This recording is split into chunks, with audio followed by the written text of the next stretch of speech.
안녕하세요. 모파랑 22기 이도연, 황세원입니다. 네, 오늘 저희가 김건 한반도 평화교섭 본부장님을 인터뷰하기 위해서 외교부에 와 있는데요. 지금 제 옆에는 본부장님께서 계시고요. 오늘 인터뷰 응해주셔서 정말 감사합니다. 초청 감사합니다. 네, 본격적인 인터뷰 들어가기 전에 간단한 자기소개 부탁드립니다. 저는 외교부에서 한반도 평화교섭본부장을 맡고 있는 김건입니다. 네, 자기소개 감사드립니다. 본부장님께서 외교부에 입부하신 이후 영역에 대해서 설명 부탁드립니다. 저는 해외 근무는 미국, 중국, 그다음에 아프리카에 있는 코트디부아르, 인도네시아를 했고요. 그다음에 밴쿠버에서 총영사를 하고 영국에 대사를 했고요. 최근에는 본부에서는 차관보를 했고 그 전에는 북핵 외교단장을 했습니다. 네, 그동안 정말 다양한 업무를 맡아오신 것 같은데요. 이런 본부장님께서는 어떤 계기로 외교관을 꿈꾸게 되셨는지, 혹시 고려하셨던 다른 직업도 있으셨는지 궁금합니다.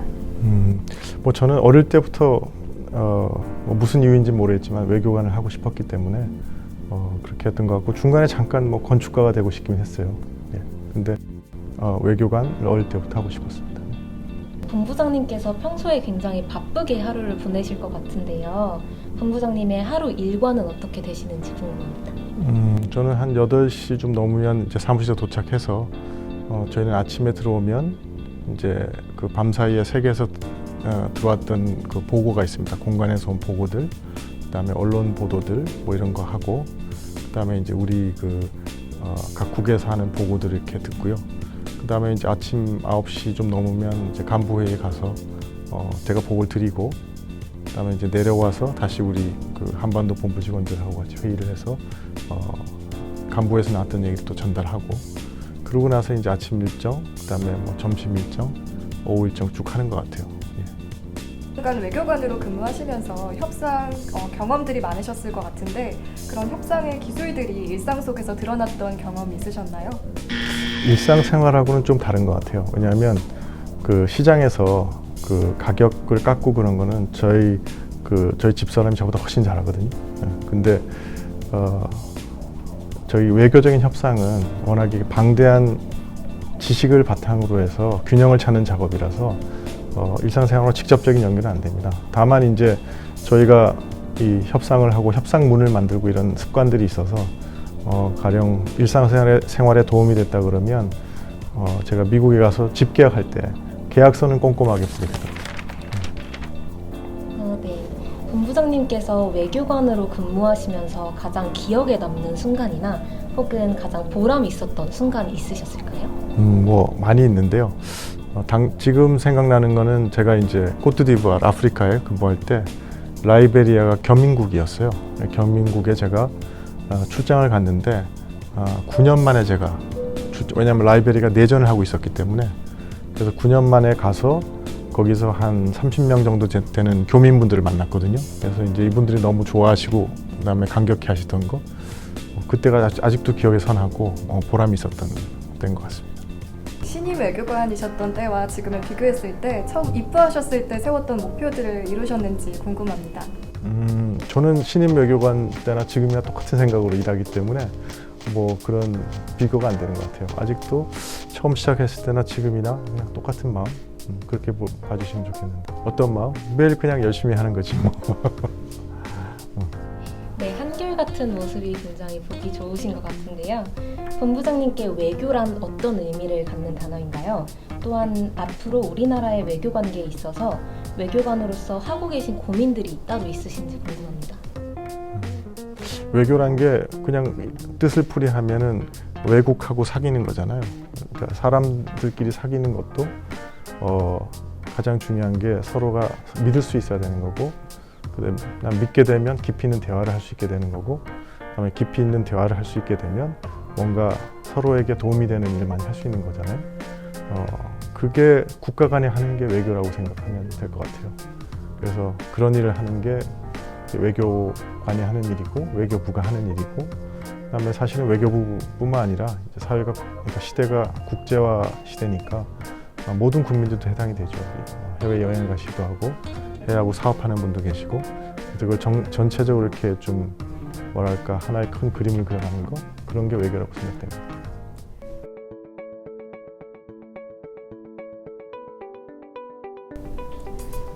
앞선 질문들을 통해서 본부장님에 대해서 알아보는 시간을 가졌는데요. 이제 2부로 한반도 평화교섭본부에 대한 이야기를 나눠보겠습니다. 한반도 평화교섭본부는 어떤 곳인가요? 또 주요 사안으로 무엇을 다루고 있는지 궁금합니다. 한반도의 비핵화를 이룩해서 지속 가능한 평화를 가져오는 것, 그것을 목표로 하는 조직이고요.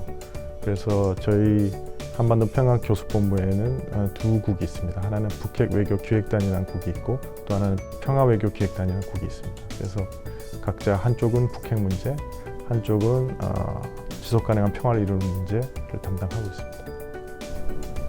네, 본부장님께 한반도 평화교섭본부는 어떤 의미를 담고 있는 곳인가요? 한반도 평화교섭본부가 시작되기 전부터 이 업무를 해서 계속 여기서 과장도 하고 그다음에 국장도 하고 지금 본부장까지 하게 돼서 외교부 커리어상은 거의 본부에서는 이곳에서 많이 일을 했기 때문에 좀 고향 같은 곳 그렇게 생각이 됩니다. 네, 양력을 보니까 미국과 중국 관련 근무 경험이 많으셨는데 주니어 때부터 북핵, 북한 관련 전문 외교관이 되실 것을 예상하셨는지 궁금합니다. 전혀 그렇진 않았고요. 다만 이제 대한민국의 외교관이면 우리에게 아주 중요한 북한 업무를 해보고 싶어 합니다, 다들. 근데 다행히 저한테 이제 그런 기회가 주어져서 제가 열심히 하고 또 열심히 하다 보니까 이제 전문성도 생기고 해서 오늘날까지 온 것 같아요. 그렇지만 지금은 뭐 또 저보다 훨씬 더 잘하는 직원들이 다 또 하고 있어서 제가 많이 도움을 받고 있습니다.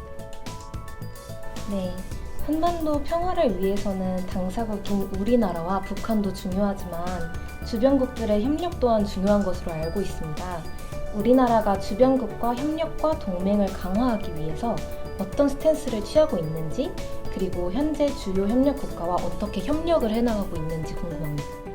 일단 우리에게 가장 중요한 국가는 이제 우리의 동맹인 미국이죠. 그래서 한미 간의 관계를 강화하는 동시에 모든 문제에 대해서 한미가 이렇게 긴밀히 상의하고 공조해 나갈 수 있도록 만드는 게 첫 번째 역할이고요.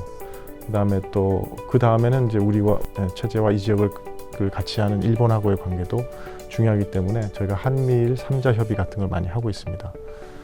또한 사실은 북한 핵 문제는 비단 우리만의 문제가 아니라 중국하고 러시아한테도 큰 영향을 미치는 문제이기 때문에 미국, 일본, 그다음에 중국, 러시아 이런 국가들하고 하고 있고 과거에 그래서 우리가 육자회담이라는 게 있었습니다. 그래서 육자회담에는 이렇게 남북한까지 합쳐서 6개 당사자가 하던 회의였고요.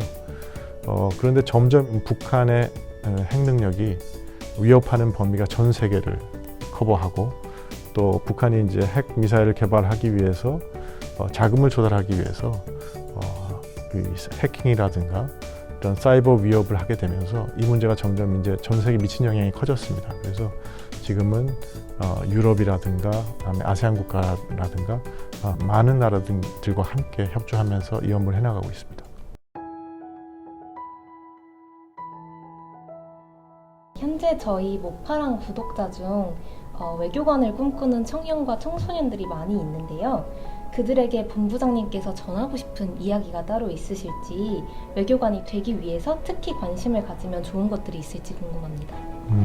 일단 우리나라는 사실은 주변 사국에 둘러싸여 있고 북한이라는 문제도 있어서 외교가 아주 중요한 국가니까 우리 청년들이 외국에 대한 관심이 많았으면 좋겠어요. 그래서 외국에 대해서 잘 알고 그다음에 또 외국에서 잘하려면 외국어를 잘해야 되잖아요. 그래서 외국어도 열심히 공부하고 그래서 어떤 국제적인 감각을 키워간다 그럴까? 그게 중요한 게 아닐까 싶은데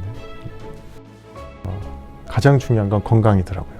왜냐하면 우리 서울이 밤일 때 다른 나라가 낮은 나라들이 많아요. 그래서 저희가 밤늦게 일을 해야 될 때도 있고 주말에 해야 될 때도 있고 그런 상황에서 잘 버텨내려면 일단 건강이 줘야 되니까 그래서 건강을 유지하는 거 그랬으면 좋겠고 두 번째는 나아가서 좀 외국 사람들하고 많은 대화를 나눠야 되잖아요. 그러니까 아는 게 많아야 되니까 특히 고전을 중심으로 좀 독서를 많이 하면 좋을 것 같아요. 오늘 본부장님께서 굉장히 도움될 만한 이야기를 많이 해주시는데 누구든지 마음만 있으면 함께할 수 있는 외교인이 한 발자국 더 나아갈 수 있는 이런 유익한 영상이었으면 좋겠습니다. 지금까지 모파랑 22기 황세원, 이도현이었습니다. 감사합니다. 감사합니다.